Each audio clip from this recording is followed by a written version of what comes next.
The Russian Civil War, 1917 to 1923, was one of the bloodiest and most transformative conflicts of the 20th century. It followed the collapse of the Russian Empire after the 1917 revolution and determined the future of Russia, whether it would become a communist state or return to some form of traditional rule. The war's chaotic mix of ideology, nationalism and foreign intervention tore the country apart.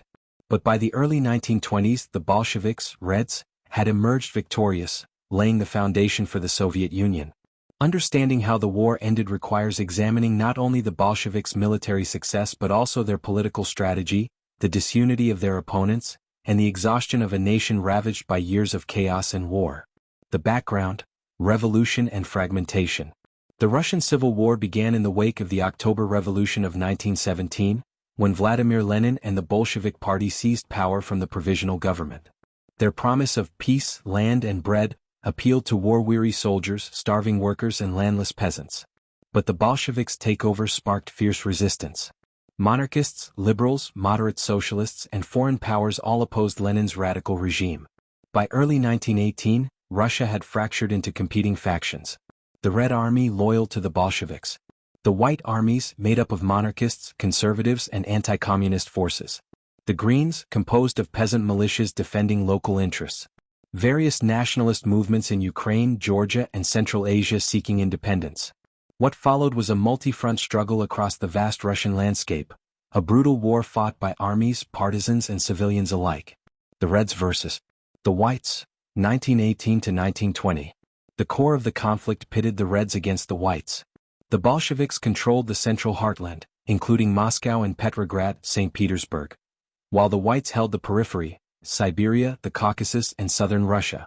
Key white leaders included Admiral Alexander Kolchak in Siberia, General Anton Denikin in southern Russia, General Nikolai Yudenik in the northwest. The Whites received foreign aid from Britain, France, Japan and the United States, all fearful of communist expansion.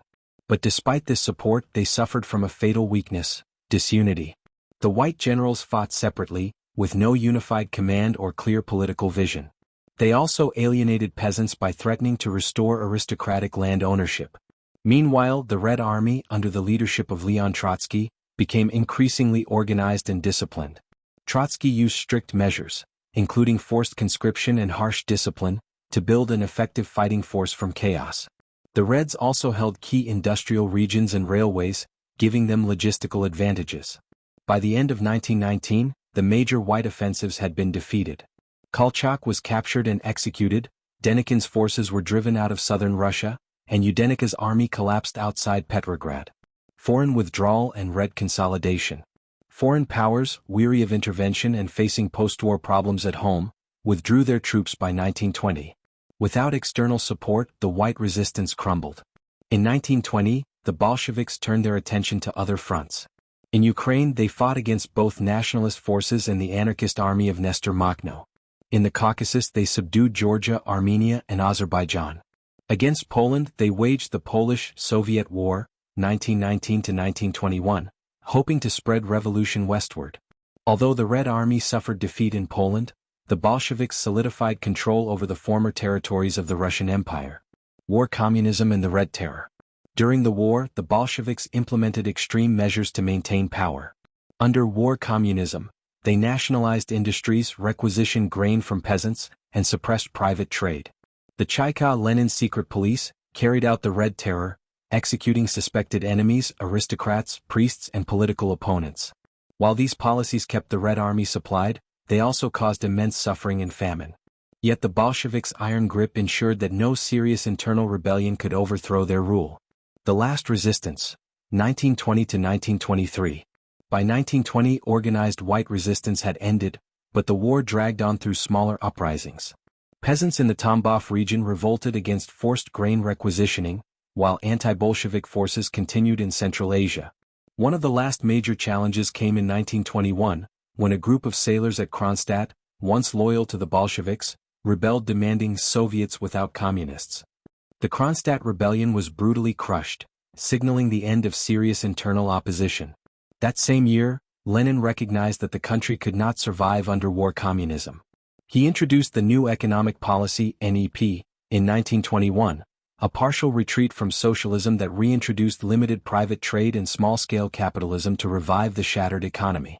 By 1923, most fighting had ceased. The Bolsheviks held power across the former empire, and the Civil War was effectively over. Aftermath: the birth of the Soviet Union. The human cost of the Russian Civil War was staggering. An estimated 7 to 12 million people died from combat, famine, and disease. Cities lay in ruins, industry had collapsed, and the countryside was devastated. Yet from the ruins the Bolsheviks built a new state. In December 1922, the Union of Soviet Socialist Republics (USSR) was officially founded, uniting Russia, Ukraine, Belarus, and the Transcaucasian republics under communist rule.